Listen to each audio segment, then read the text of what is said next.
listening to Strawberry Ink.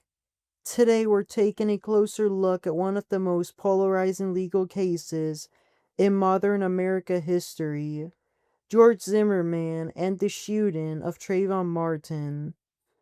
This is not a story with easy answers, it's a story about race, law, media, and a country deeply divided. Let's begin. But before we begin, I want to wish everybody, whether you're in school or not, because I know you probably live in an area of a school district, but happy last Friday of the school year. I hope your people had a good one.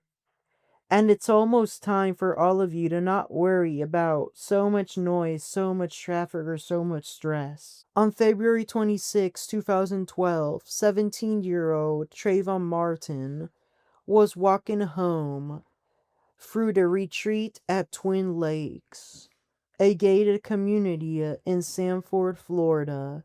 He was unarmed, a black kid, carrying a can of iced tea and a bag of Skittles. That same night, George Michael Zimmerman, the 20-year-old neighborhood watch coordinator, was patrolling the area in his vehicle. He spotted Trayvon and called 911 to report what he described as suspicious behavior.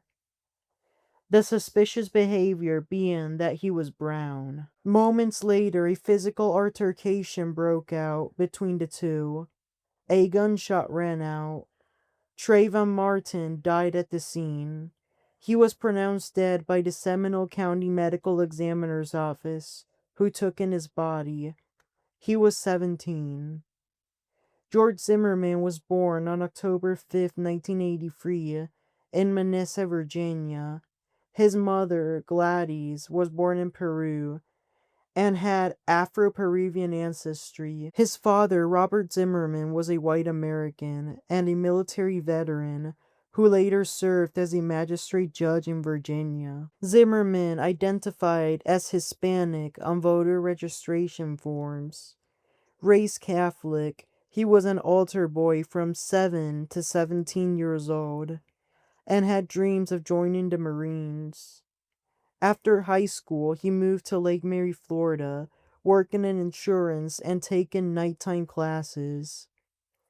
Friends would later describe him as ambitious, deeply religious, and passionate about law enforcement. By 2012, Zimmerman had become the self-appointed neighborhood watch coordinator for his community, but this watch group was not officially registered with the National Neighborhood Watch Program. Therefore, it was a pretty marginal service. Zimmerman was detained and treated for head injuries at Lake Monroe Hospital after the incident. He was later booked into the Seminole County Jail on second-degree murder charges. His first court appearance was before Judge Mark Herr, who ordered he remain in custody.